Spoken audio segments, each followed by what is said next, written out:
스가랴 14장 1절부터 11절입니다. 스가랴 14장 1절부터 11절 교독하겠습니다. 여호와의 날이 이르리라. 그날에 내 재물이 약탈되어 내 가운데에서 나누이리라. 이방 나라들을 모아 예루살렘과 싸우게 하리니 성읍이 함락되며 가옥이 약탈되며 부녀가 욕을 당하며 성읍 백성이 절반이나 사로잡혀 가려니와 남은 백성은 성읍에서 끊어지지 아니하리라. 그때 여호와께서 나가사 그 이방 나라들을 치시되 이왕의 전쟁 날에 싸운 것 같이 하시리라. 그날에 그의 발이 예루살렘 앞 동쪽 서실 것이요 감람산은 그 한가운데가 동서로 갈라져 매우 큰 골짜기가 되어서 산 절반은 북으로 절반은 남으로 옮기고 그 산 골짜기는 아셀까지 이를지라. 너희가 그 산 골짜기로 도망하되 유다 왕 우시야 때의 지진을 피하여 도망하던 것 같이 하리라.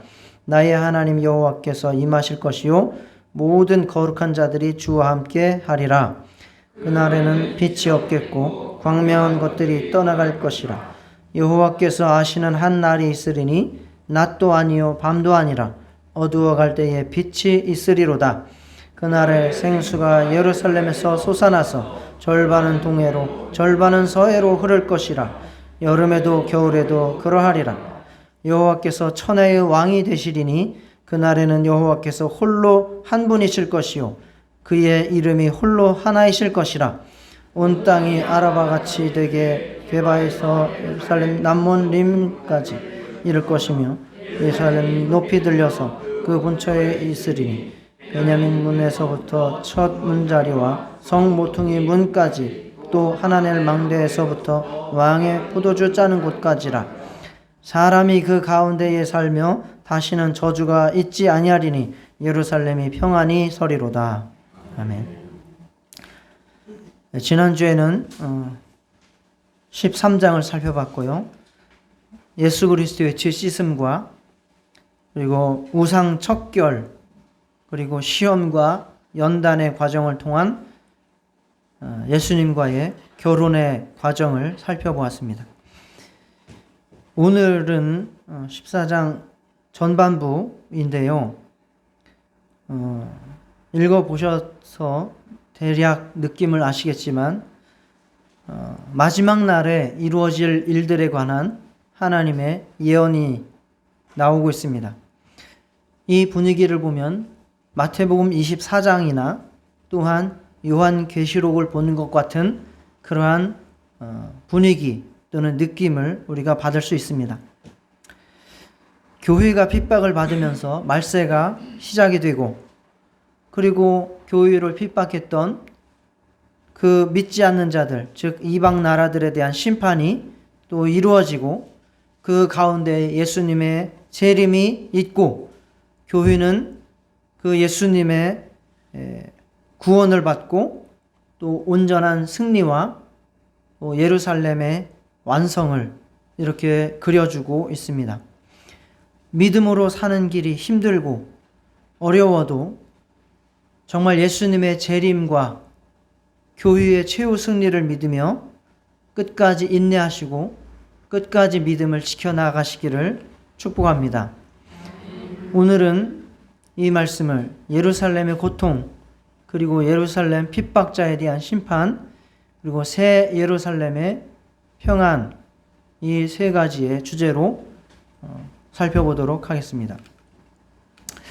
자, 이 예루살렘이 지금 성전을 재건해서 희망에 부풀어 있는데 다시 또 고통이 온다라고 지금 말씀을 하고 있습니다. 아주 심한 고통이 와요. 재물이 약탈되고 그것이 빼앗은 사람들은 가지고 가서 나누고 이방 나라들이 다 예루살렘과 싸우러 와서 성읍이 함락되고 또 가옥이 다 타버리고 사람들도 잡혀가고 또 부녀자들이나 이 연약한 사람들은 또 고통을 당하고 그리고 남은 백성들이 이제 그 명맥을 유지하게 되는 이러한 고통이 또 있을 것이다 라고 말씀을 하지만 결국은 1절, 2절은 이게 과거형으로 쓰였습니다. 과거에 이러한 일이 있었다라는 것을 의미하는 것이기도 하지만 이 말씀은 결국 이러한 일들이 이루어진 것처럼 말씀을 함으로써 반드시 이 말씀이 또 이루어진다는 완료형입니다. 이거를 예언적 완료형이라고 말을 합니다. 이 말씀은 결국 무엇이냐면 교회를 향한 이 핍박과 교회가 당하는 이러한 고통은 어쩔 수 없이 이루어지게 되고 또한 이것이 이 말세에 반드시 일어날 수밖에 없다라고 하는 말씀을, 즉 예수님의 재림의 과정이 반드시 이루어진다라고 하는 말씀을 강조하기 위해서 이렇게 과거에 당한 고통처럼 앞으로도 이러한 고통이 반드시 이루어진다라고 하는 의미로 예언적 완료형으로 쓴 것입니다. 예수님의 재림은 반드시 이루어진다라고 하는 것의 강조입니다. 그러니까 그때가 가까워지면은 교인은 세상으로부터 큰 핍박과 고통을 당하게 됩니다. 이 예루살렘이라고 하는 것은 신약 시대에 와서는 교회를 의미합니다. 자, 그래서 이 예루살렘이 당하는 고통은 결국 교회가 당하는 고통이라고 볼 수 있습니다. 그러면 왜 교회가 이렇게 핍박을 받고 고난을 당할까요?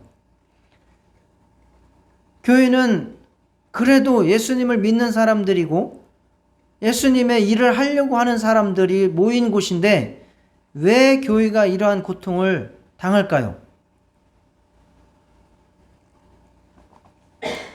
그리고 역사적으로 봤을 때에도 예수님 오셨을 때로부터 시작해서 그분이 부활 승천한 이후로 교회는 끊임없이 이러한 고통을 당해왔고 정말 기독교의 역사를 피 흘린 발자취라고 하는 것처럼 그 순교자들의 피를 먹고 교회가 유지해 왔고 성장해 온 것입니다.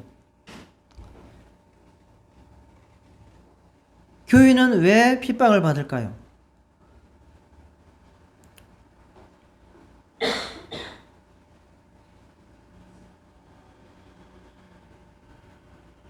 한 3가지 정도로 생각을 해 볼 수 있습니다. 교회가 타락을 하니까 하나님께서 그것을 고치기 위해서, 징계하기 위해서 교회를 핍박을 하실 수도 있습니다.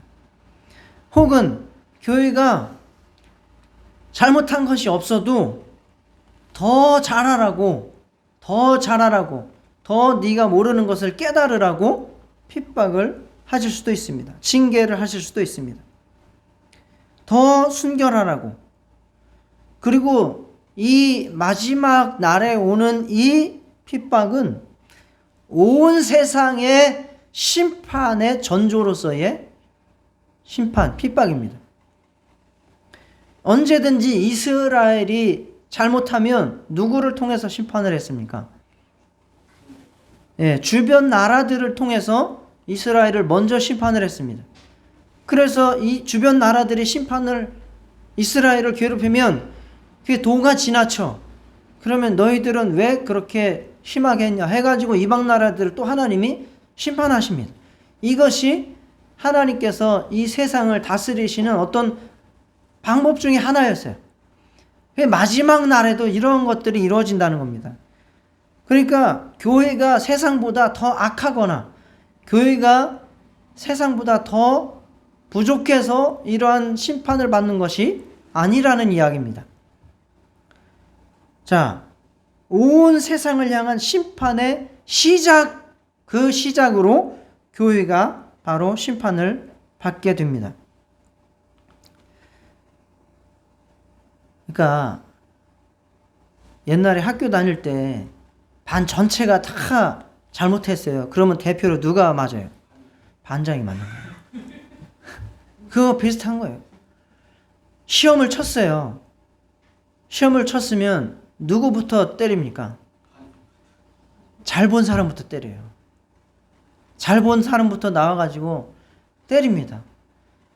왜 그럽니까? 더 잘하라고.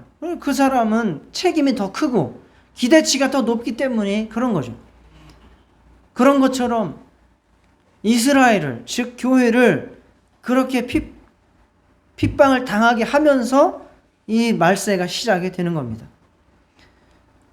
마태복음 24장 7절부터 8절 9절에 이르기까지 보면 민족이 민족을, 나라가 나라를 대적하여 일어나겠고 곳곳에 기근과 지진이 있으리니 이 모든 것은 재난의 시작이니라.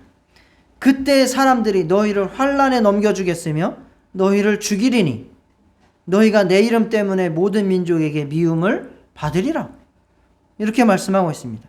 자, 따라 하시겠습니다. 너희가 내 이름 때문에 모든 민족에게 미움을 받으리라.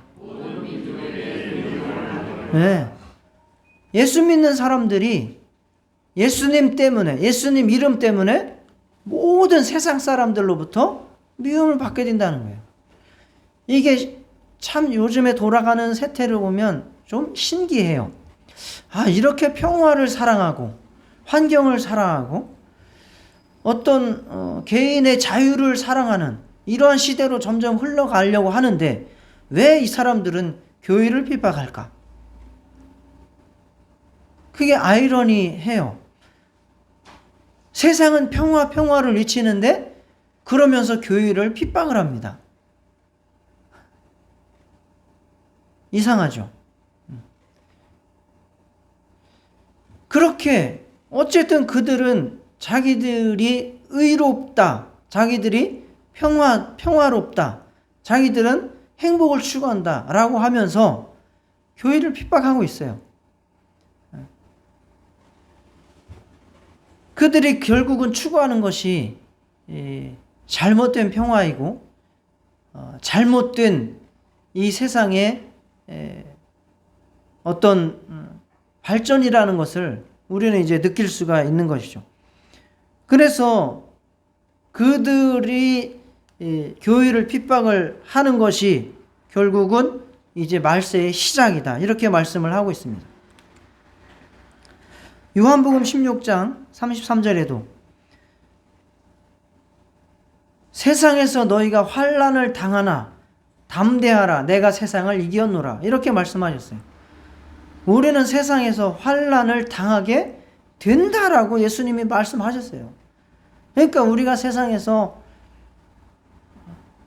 정말 행복하고 평화롭고 즐겁고 그렇게 살아가려고 하면 이것은 우리가 믿음을 제대로 지키지 못하고 있기 때문이다. 이러한 결론에 이를 수밖에 없습니다. 믿음으로 살고자 하는 자는 세상에서 핍박을 받는다. 믿음을 지키고자 하면 세상에서 환난을 당한다. 라고 하는 것이 예수님의 말씀입니다. 제가 말씀드렸죠. 미국에서는 기독교 국가 아닙니까? 기독교를 예수님을 잘 믿기 위해서 세워진 나라가 미국이에요. 그래서 그 사람들은 대통령이 취임할 때나 그 하원이나 상원이 개회를 할 때에도 성경책을 놓고 거기 손을 얹고 목사를 초청해서 기도를 하고 시작을 하는 나라예요. 그런데 기도를 초청받은 목사가 거기 가서 예수님의 이름으로 기도합니다. 아멘을 못하는 거예요. 못합니다. 아예 그렇게 초청을 해놓고는 그거를 조건을 건대요. 말이 안 되지 않습니까? 그러면 누구의 이름으로 기도하는지 아세요? 모든 신들의 이름으로 기도합니다. 이렇게 기도합니다. 모든 신들의. 이 세상이 추구한 사람들이 우리 미 합중국이 추구하는 모든 이 시민들이 추구하는 그 신들의 이름으로 기도합니다. 이렇게 기도. 그러니 얼마나 지금 세상이 영적으로 타락하고 있다는 것이죠. 동성애를 그게 그렇게 좋은가 봐? 왜? 동성애를 추구하지 않으면 무슨 미개인처럼 취급을 당하지 않습니까? 지금 문화인은 동성애를 인정을 하고 그걸 인정하지 못하는 사람들은 미개인 취급을 하고, 그게 하나의 무슨 인류를 사랑하는 것에 어떤 기준으로 삼고 평화를 사랑하고 인권을 사랑하는 것에 기준을 마치 동성애를 인정을 하느냐 못하느냐를 가지고 이렇게 취급을 하고 있어요. 그래서 교회들도 동성애를 대부분 이제 인정을 하고 있어요. 미국 교회들도 아예 교단 자체가 동성애를 합법화 시키고 있습니다. 교황도 그걸 갖다 인정을 하고 그렇죠. 교황까지도. 그래야 사람들을 마음을 얻을 수 있으니까 그렇게 하는 거예요. 그러니 그걸 반대하면 교회가 환영을 받겠어요? 핍박을 받겠어요? 핍박을 받는 거예요. 예수님의 이름으로 기도하면 핍박을 받고, 동성애를 그건 성경적이지 않아, 하나님의 창조의 순리에 어긋나는 거야 라고 하면 핍박을 받는 세상이 되고 있어요. 이것들은 하나의 예에 불과한 것이죠. 그래서 정말 성경적으로 그건 너무나도 쉬워요. 타락한 세상에서 불법과 불의와 어떤 그런 것들이 판치는 이러한 세상에서 정직하게 살아가려고 하면 그 사람들을 그 회사에서 미워합니까? 좋아합니까? 미워하는 거예요. 야, 우리 회사가 잘 되는 길인데 왜 너 혼자 똑똑하다고 불법을 안 저질러? 이렇게 핍박을 하는 거예요. 그래서 예수를 믿고 의롭게 살려고 하는 사람들은 핍박을 받게 되어 있습니다. 그래서 교회는 세상에서 환난과 핍박을 당합니다. 더군다나 의롭게 살려고 하는 사람들은 더 그렇습니다. 그러나 이럴 때에 억울하게 생각하지 말고 당연하다고 여기시기를 바랍니다. 하나님의 특별한 섭리 속에 지금 내가 있다. 지금 말세가 시작되어서, 말세는 예수님 부활 승천하신 이후로 계속 말세예요. 그때부터 교회는 핍박을 받고 있는 거예요. 내가 먼저 심판을 당하고 있는 것이고, 이로 말미암아 이제 세상은 심판의 과정에 들어갈 것이다. 그것을 우리가 알고 난 이후에 정말 환난 중에서 인내하시기를 축원합니다. 마태복음 24장 13절을 함께 읽겠습니다. 시작. 그러나 끝까지 견디는 자는 구원을 얻으리라. 끝까지 견디느냐 못 견디느냐, 핍박이 올 때에, 환난이 올 때에, 유혹이 올 때에 이것을 끝까지 견디는 사람은 구원을 받는 것이고, 나는 더 이상 못 견디겠어, 나는 세상과 함께 교회를 핍박하는 자의 대열에 설 것이야 라고 하면 그때는 이제 구원에서 이탈이 되는 거라는 거죠. 그러면 왜 하나님께서는 그렇게 교회를 고통스럽게 핍박 가운데에 두시면서도 끝을 안 내실까요? 마태복음 24장 14절을 같이 읽겠습니다. 시작. 천국 복음이 모든 민족에게 증언되기 위하여 온 세상에 전파되리니 그제야 끝이 오리라. 언제 끝이 온다고요? 모든 민족에게 천국 복음이 전파되어야 된다는, 아직도 하나님께서는 들어야 될 자들이 못 들은 자들이 있기 때문에 세상은 안 끝나고 있는 거예요. 그래서 핍박을 받으면서도 교회는 이 복음 전하는 일을 계속해서 해야 됩니다. 그래서 우리가 해야 될 일은 충성되고 지혜 있는 종이 되어 주인에게 그 집 사람들을 맡아 때를 따라 양식을 나눠줄 자가 되어야 한다는 것입니다. 말세에 교회가 할 일, 예수님께서 맡기신 영혼들을 섬기고 그들에게 양식을 나눠주고 복음을 전하는 그 일을 끝까지 감당을 해야 합니다. 마태복음 25장에도 그것을 말씀하신 거죠.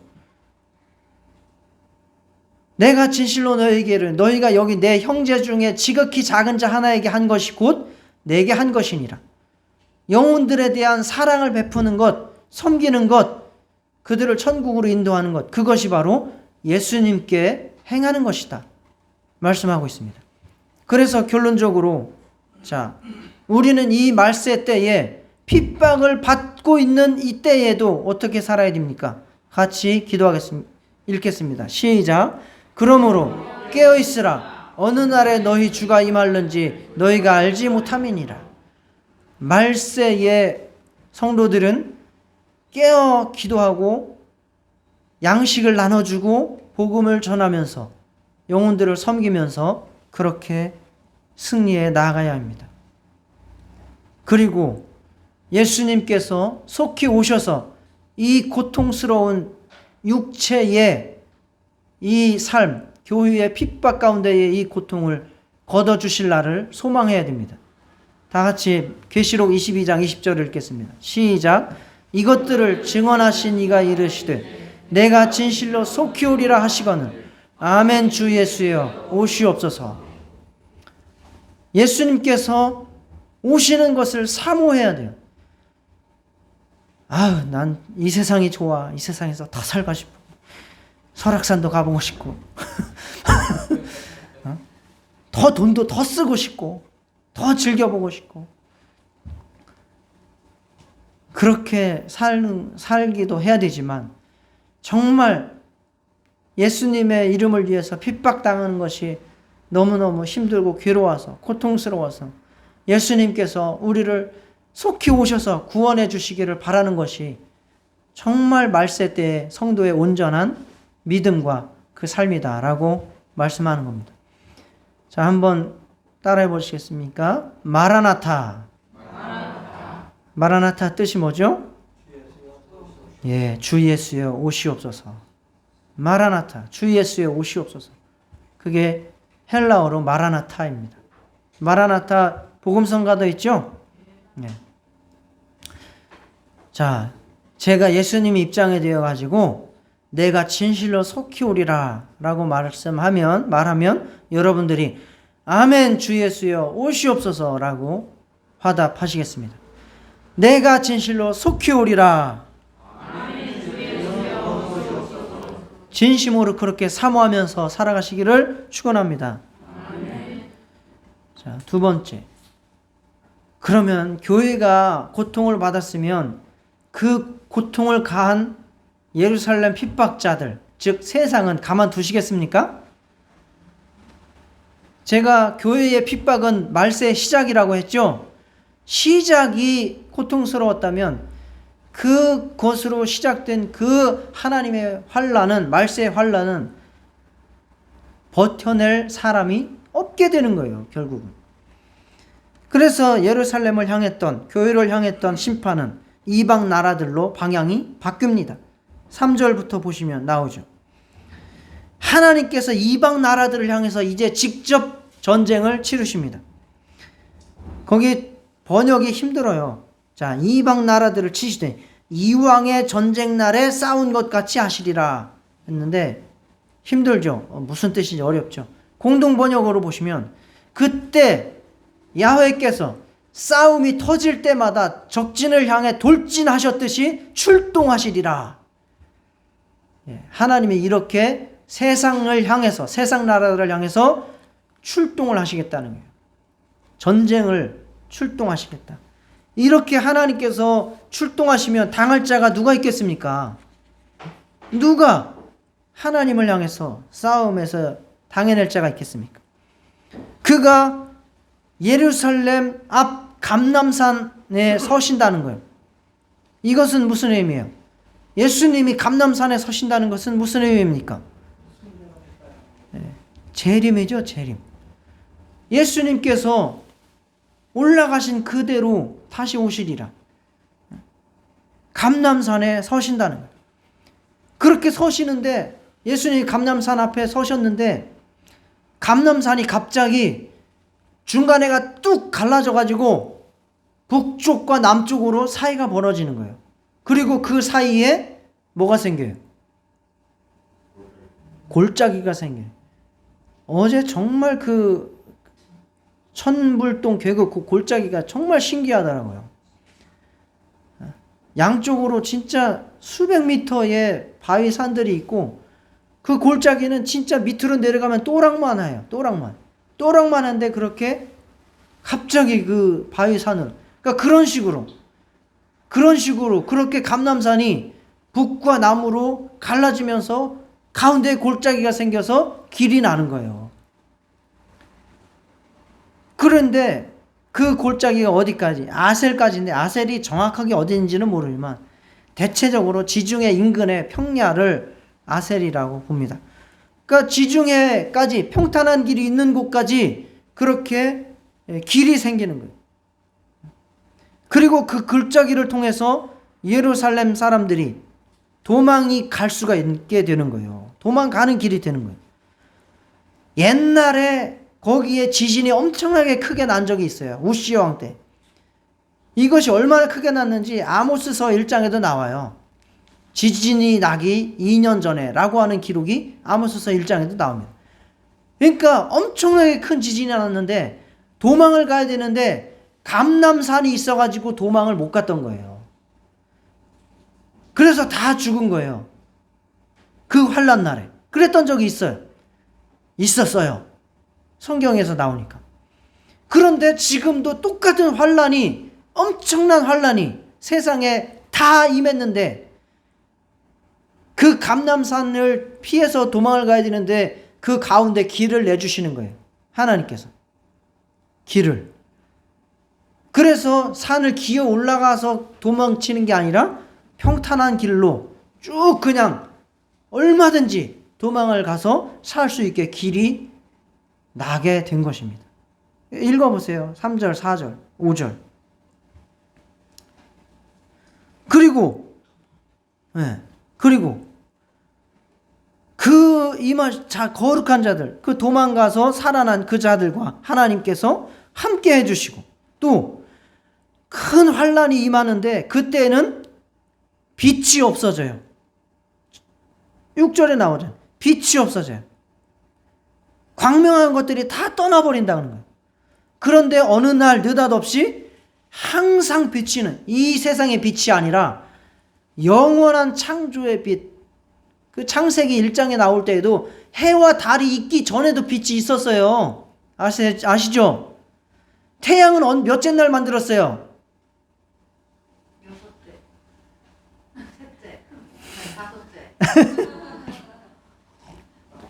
넷째 날. 태양은 넷째 날 만들었어요. 그런데 이미 하나님께서 빛이 있으라 한 거는 몇째예요? 첫째 날에 빛이 있으라 하셨어요. 그러니까 그 빛은 세상의 빛이 아닌 거예요. 하나님의 놀라운 어떤 빛의 근원? 뭐 이런 빛이 있어요. 그 빛이 태양도 없어지고 달도 없어진 그 가운데에 영원한 빛이, 하나님의 빛이 비치기 시작한다는 거예요. 7절의 말씀입니다. 놀라운, 이게 천지개벽이 일어나는 거죠, 지금. 그리고 그 예루살렘에서 뭐가 쏟아져요? 생수가 쏟아져요. 생수가 예루살렘에서 솟아나서 절반은 동해로, 절반은 서해로, 여름에도 겨울에도 사시사철 그냥 철철 흘러 넘치게 된다. 그리고 그 물이 흘러가는 곳마다 뭐가 일어나요? 물고기가 살고 생명나무, 나무가 살아서 역사하게 되는 거예요. 이거 다 어디서 본 듯한, 읽어본 듯한 말씀들이죠? 어디서 봤어요? 이 본문은 바로 세상의 심판과 예수님의 재림에 대한 말씀들이 그대로 기록이 되어 있는 거죠. 예수님의 재림 때가 오면 전무후무한 큰 환란이 있을 것이다 라고 말씀을 했어요. 마태복음 24장 21절 22절. 그때에 큰 환란이 있겠습니다. 창세로부터 지금까지 이런 환란이 없었고 후에도 없으리라. 그러니까 이전까지 우리가 봤던 어떤 환란도, 역사가 이제까지 있으면서 있었던 어떤 환란도 이것보다는 약하다는 거예요. 앞으로도 더 이상 이런 환란은 없다. 이런 걸 사자성어로 뭐라 그래요? 전무후무한 환란이 있는 거예요. 그 날들을 감하지 않으면 모든 육체가 구원을 받지 못한다는, 얼마나 큰 환난인지 이것을 하나님께서 보호해 주시지 않고 감해 주시지 않는다면 다 죽어요. 다. 싹. 그러나 택하신 자들을 위해서 그날들을 감하시리라. 얼마나 큰 환난인지 말씀하시는 거예요. 자, 24장 29절 마태복음입니다. 그날 환난 후에 즉시 해가 어두워지며 달이 빛을 내지 아니면, 똑같잖아요. 스가랴서에. 그죠? 스가랴서 14장 6절에 나온 말씀 똑같아요. 해가 어두워지며 달이 빛을 내지 아니면 별들이 하늘에서 떨어지며 하늘의 권능들이 흔들리리라. 이게 예수님께서 재림 때에 일어나는 물리적인 지구와 우주의 현상들이에요. 이러한 재앙들이 막 쏟아져 내려올 거예요. 이 요한계시록에서도 우리가 이해하지 못할 정도로 그런 환난들을 막 7 대접, 7 나팔, 7 이런 것들로다가 이제 형상을 우리에게 보여주고 있지 않습니까? 그러므로 하루 동안에 그 재앙들이 이르리니 곧 사망과 애통함과 흉년이라. 그가 또한 불에 살라지리니 그가 심판하시는 주 하나님은 강하신 자이십니다. 그 심판하신 주가 하나님이기 때문에 피할 자들이 없다는 거죠. 그들의 지면에 널리 퍼져 성도들의 진과 사랑하시는 성을 두르며 하늘에서 불이 내려와 그들을 태워버리고 또 그들을 미혹하는 마귀가 불과 유황못에 던져지니 거기는 그 짐승과 거짓 선지자도 있어 세세토록 밤낮 괴로움을 당하리라. 이게 마지막 날에 이 세상과 그 세상이 따르던 우상들이 당하는 심판입니다. 그때에 이것도 이제 말씀인데 해가 어두워지며 달이 빛을 내지 아니하며 별들이 하늘에서 떨어지며 하늘의 권능들이 흔들리리라. 인자의 징조가 하늘에서 보이겠고 그때에 땅의 모든 족속들이 통곡하며 그들이 인자가 구름을 타고 능력과 큰 영광으로 오는 것을 보리라. 이러한 환난 중에 누가 오신다는 거예요? 예수님이 재림을 하시는 거예요.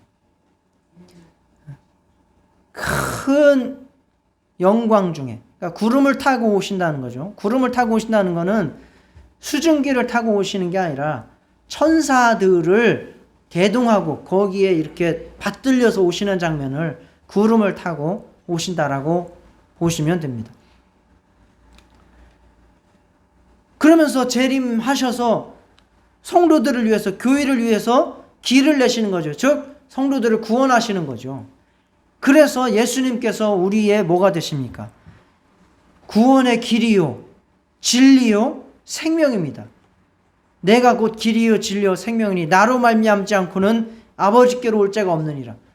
나로 말미암지 않고는 구원받을 자가 없느니라. 나로 말미암지 않고는 이 환난에서 살아남을 자가 없느니라. 그래서 예수께서 내신 감람산의 산을 뚝 잘라서 거기에 골짜기 길을 내신 것처럼 우리에게 그 환난 중에서 길을 내시는 거죠. 예수님께서는 이 땅에 오셨을 때에도 지금도 예수님은 우리의 성전이 되시고 빛이 되시고 우리의 생명수이십니다. 아멘. 그렇지만 천국에 가서도 예수님은 성전이시고, 자, 성 안에 내가 성전을 보지 못하였으니, 예루살렘, 천국에서 예루살렘 성에 갔는데 성전을 못 봤대요. 누가 성전이니까? 예수님이 성전이니까. 이는 곧 하나님 전능하신 이와 및 어린 양이 그 성전이심이라. 자, 따라하시겠습니다. 어린 양이 그 성전이심이라. 네. 예수님이 성전이 되세요. 그리고 해나 달의 비침이 쓸데없어. 왜? 천국에서는 뭐가 비치시니까? 어린 양이 그 등불이 되심이라. 자, 따라하십니다. 어린 양이 그 등불이 되심이라. 천국에서도 예수님은 빛이세요. 그리고 천국에서도 예수님은 무엇입니까?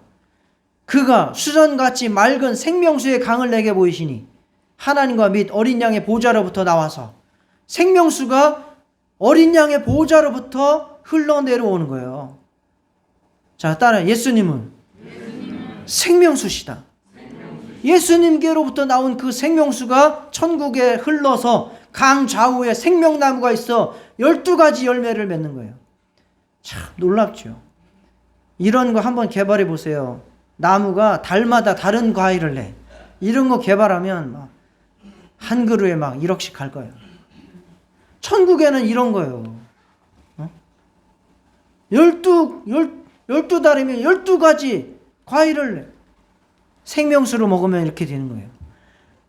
그리고 그 나무 잎사귀들은 만국을 치료하기는 약재가 되는. 그러니 천국에서는 병 걸릴 일도 없겠지만 걸려도 걱정할 게 없어.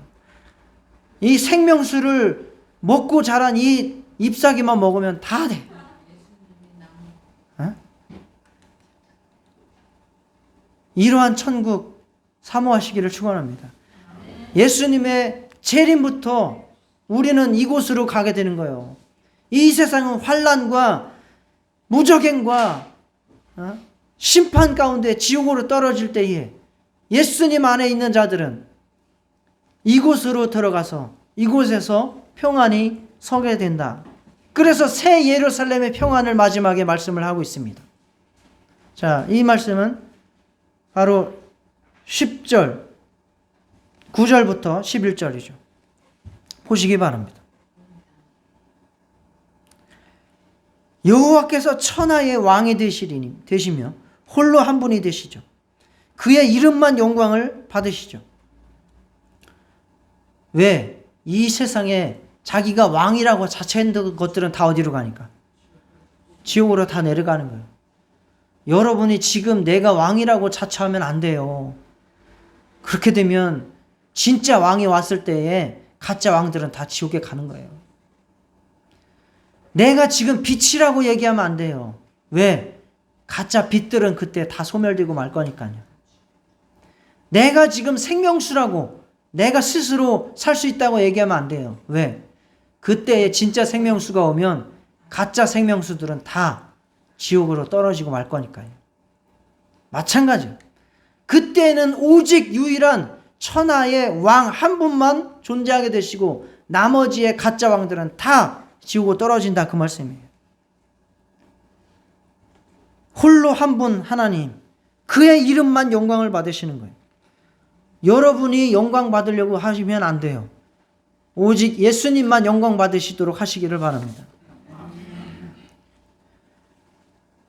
그리고 예루살렘 성민이 거기에 거주하는데 예루살렘 성이 높아지는 거예요. 그리고 예루살렘 성은 다시는 저주가 없고 아주 평안히 든든히 서는 성이 됩니다. 거기서 표현이 예루살렘 성의 높아짐에 대해서 말씀하시는데 제가 설명을 드리면 아라바같이 되디라고 해서 아라바같이 되디.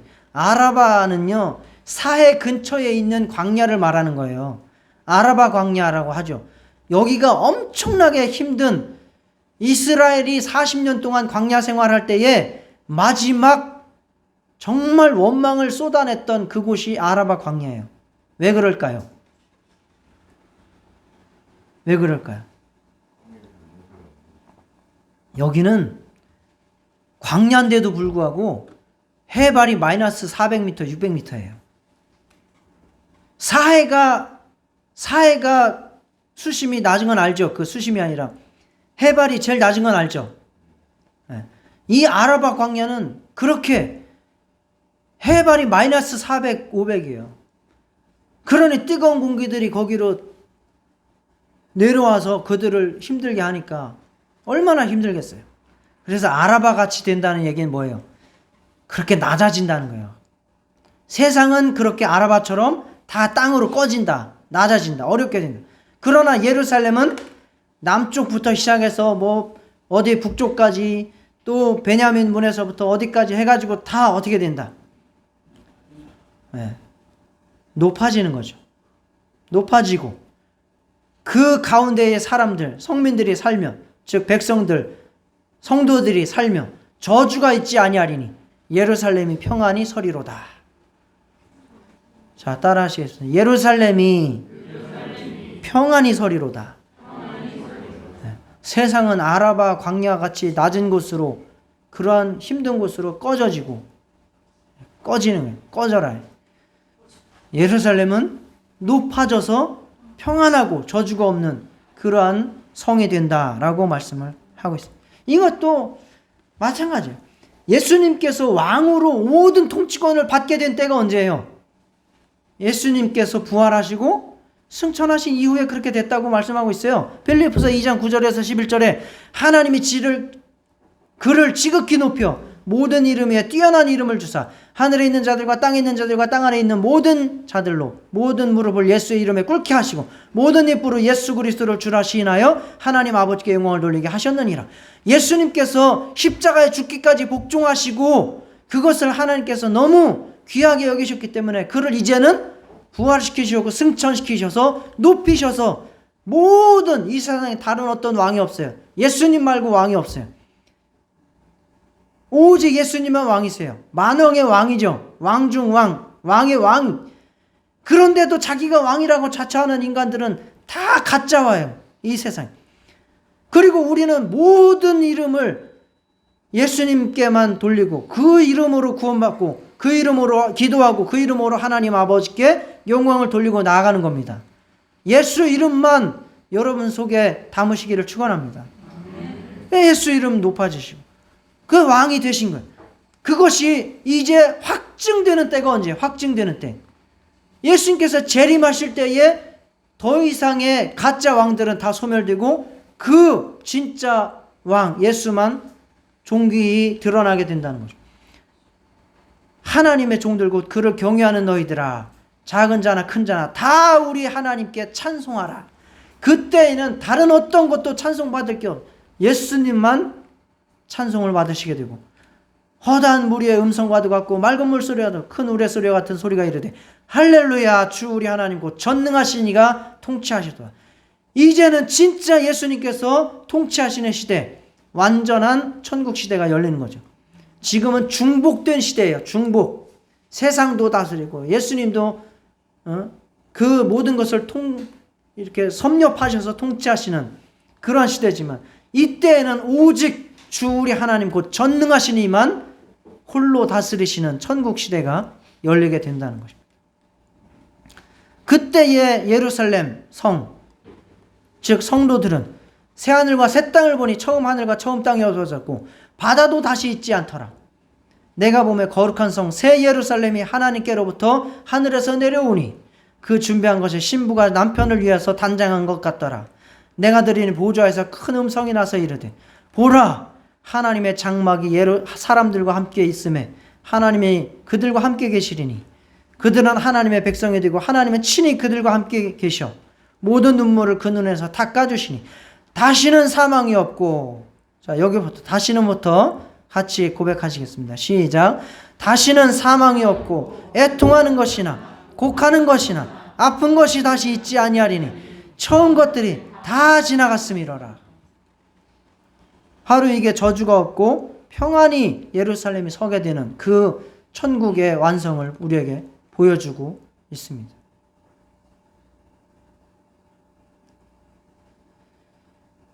여러분, 이 세상에서 고난은 어쩌면 피할 수 없는 거예요.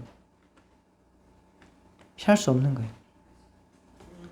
돈이 많든 적든 많이 배웠든 못 배웠든 권력이 높든 낮든 피할 수 없는 거예요.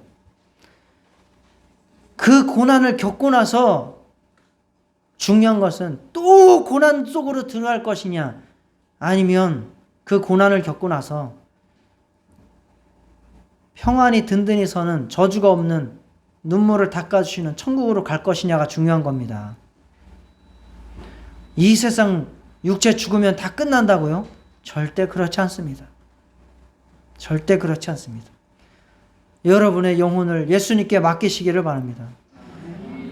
길이요 진리요 생명 되시는 정말 우리의 빛이 되시고 생명수를 한량없이 내어주시는 예수님께 피하시고 정말 그분으로 말미암아 그분이 우리를 찾으러 오시는 재림 때까지 깨어있고 복음 전하고 정말 영혼 섬기며 승리하시는 저와 여러분 되시기를 축원합니다. 다 같이 인내하며 승리할 수 있도록 기도하시겠습니다. 하나님 아버지, 참으로 우리가 세상에서 살아가는 모든 하나님 아버지의 날들이 우리가 세상에서